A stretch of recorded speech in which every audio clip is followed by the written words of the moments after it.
Les femmes à l'honneur ce jour, à l'occasion de cette journée qui leur a été consacrée à l'échelle mondiale à Libreville. Plusieurs manifestations ont marqué cet événement, dont une causerie débat à l'endroit des femmes handicapées. Et puis, démarrage des festivités marquant le 45e anniversaire du PDG, l'Union des femmes du Parti démocratique gabonais, un de ses organes spécialisés, a procédé cet après-midi au lancement de ses activités. Madame, Messieurs, bonsoir et bienvenue à tous dans ce journal. À l'occasion de cette journée consacrée à la femme à l'échelle mondiale, les questions de violence ont été au centre d'une rencontre des organisations non gouvernementales à Libreville. Armel Baoulé, Pierre Claver et la Biogé. Au terme d'un module de formation sur la participation des femmes au processus de paix au pays de l'oncle Sam, Kaléopine Toumba, présidente de l'ONG Cris de Femmes, a souhaité sensibiliser les membres de son association sur l'intérêt de mettre un stop aux violences faites aux femmes au sein de notre société où la question reste encore un tabou. Les cas que nous recevons dans notre siège, c'est le cas des femmes en fait, qui sont obligées de supporter les violences qu'elles subissent dans leur foyer conjugal. Comme quoi à savoir, par exemple, cet homme qui sort chaque jour, qui ne dort même pas à la maison et qui amène la maladie jusqu'à la maison. Et cette femme reçoit le VIH-Sida à la maison. Et vous vous rendez compte, quand elles viennent, elles ne veulent pas qu'elles soient dévoilées. Elles préfèrent l'anonymat et subir encore à la maison. Nous disons non. Vous êtes encore capable de faire plus, de vivre, même si cet homme vous donne de l'argent, vous êtes capable de vivre même hors de votre foyer et nourrir vos enfants. Parce que les violences domestiques et sexuelles restent invisibles, en livrant un combat contre les violences faites aux femmes et surtout aux jeunes filles, ces femmes leaders réaffirment la responsabilité et le rôle de la femme au sein de la société. La cause des femmes n'a pas de frontières. Le statut politique des femmes a une signification particulière lorsqu'on parle de leur statut social. La participation des femmes à la vie politique est un critère notable pour constater l'émancipation des femmes, l'égalité entre les deux sexes, ainsi que le progrès de la civilisation de l'humanité. La situation de la femme dans notre société reste à améliorer. Elle exige leur liberté et leur dignité. Mettre fin aux violences à l'égard des femmes, le sujet a fait l'objet d'une causerie entre femmes, bien sûr, notamment celles handicapées qui, quelquefois, sont victimes de discrimination dans certains milieux. Lolita Obono, Marlise Mengue.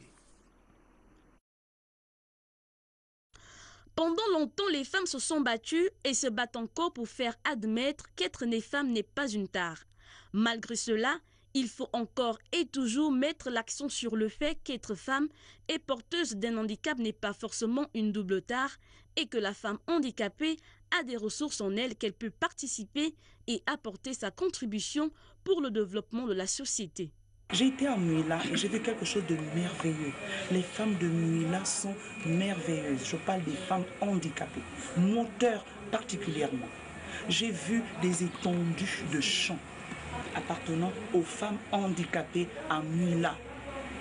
Et c'est dommage qu'on ne puisse pas aider ce genre de femmes. C'est vraiment dommage. C'est formidable, c'est beau à voir. Des femmes qui n'avaient même pas de tricycle, qui étaient en train d'en demander, mais qui se levaient tous les matins en rampant pour aller au champ. J'ai mangé des arachides, j'ai mangé des patates douces, j'ai mangé de la banane, j'en ai même rapporté à Libreville. Au Gabon, malgré les efforts consentis, plusieurs femmes handicapées continuent de vivre difficilement à plusieurs niveaux de la société, aussi bien sur le plan de la formation, de l'accès à l'éducation ou de l'intégration dans le monde du travail que dans la répartition de rôles entre sexes au sein du couple.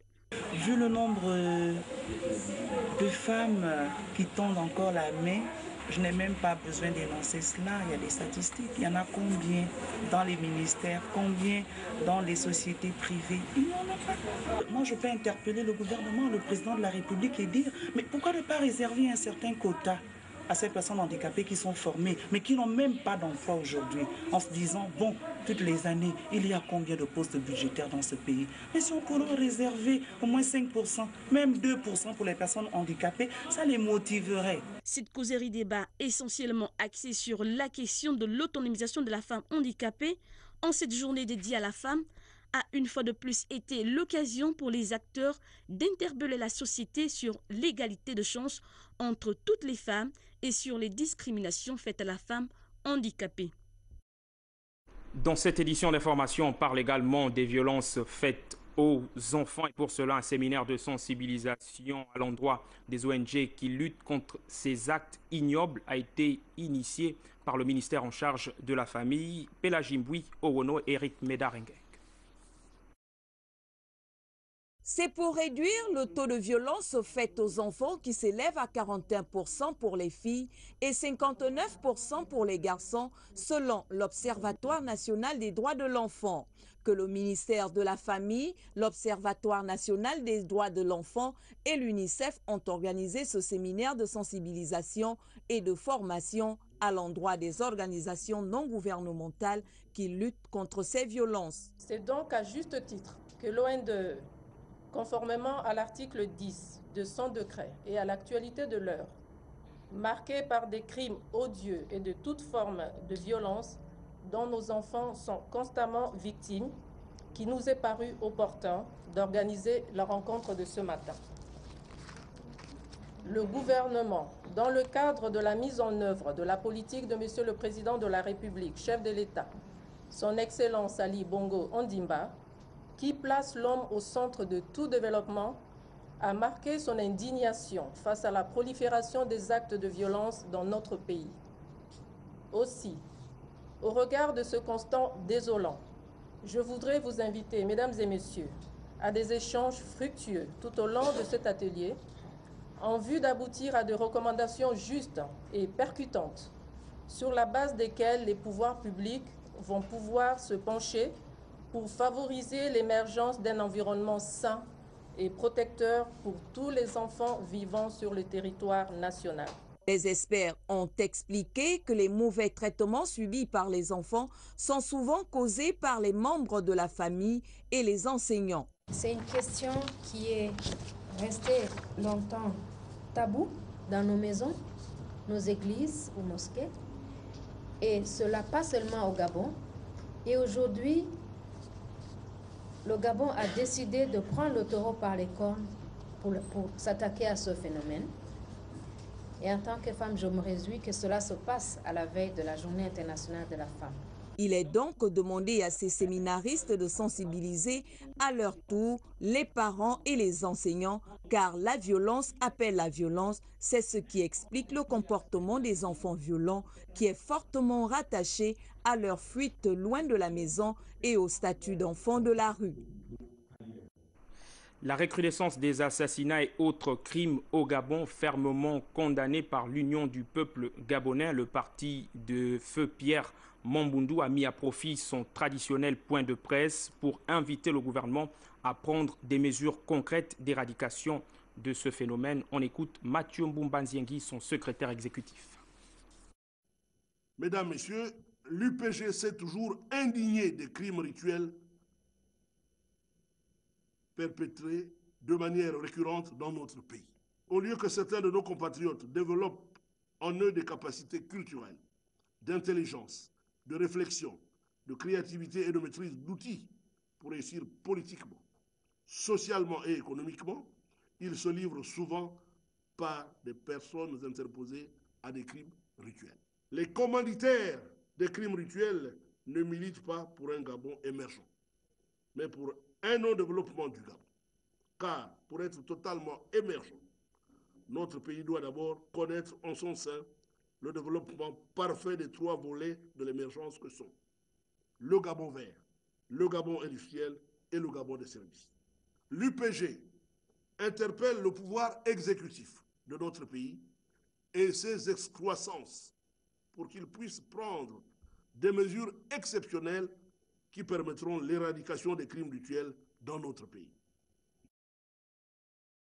Démarrage des festivités marquant le 45e anniversaire du Parti démocratique gabonais. Une semaine commerciale a été ouverte cet après-midi. L'initiative est de l'UFPDG. Laetitia Osiadjoui, Chris Lemaïda.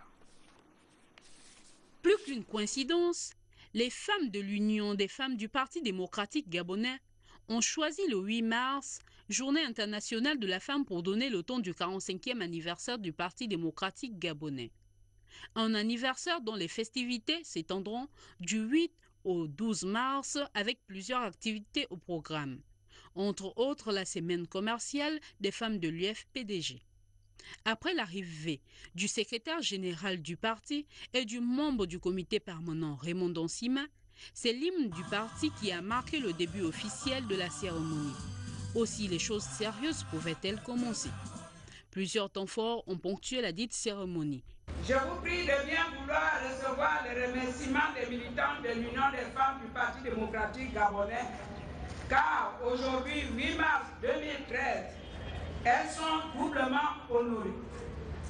Honorées d'abord parce que l'Union des femmes du Parti démocratique gabonais lance les activités commémorant le 45e anniversaire de notre parti.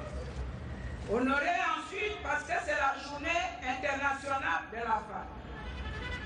Camarades secrétaire général, nous, militants de l'Union des femmes du Parti démocratique gabonais, voulons saisir la tribune qui nous est offerte pour rendre un hommage appuyé à notre présidente d'honneur, la camarade Sylvia Bongo Ondimba.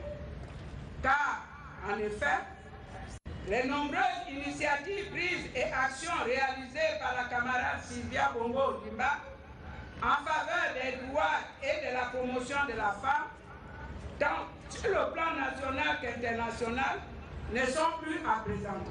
Madame Françoise Dikumba, représentante de la présidente d'honneur de l'UFPDG Sylvia Bongo Ondimba empêchée, s'est apaisantie quant à elle sur la représentativité des femmes au niveau des instances dirigeantes. Je souhaite aussi que cet anniversaire nous donne l'occasion d'évaluer avec lucidité le positionnement réel de la femme au sein du Parti démocratique gabonais en particulier et de la vie politique du Gabon en général.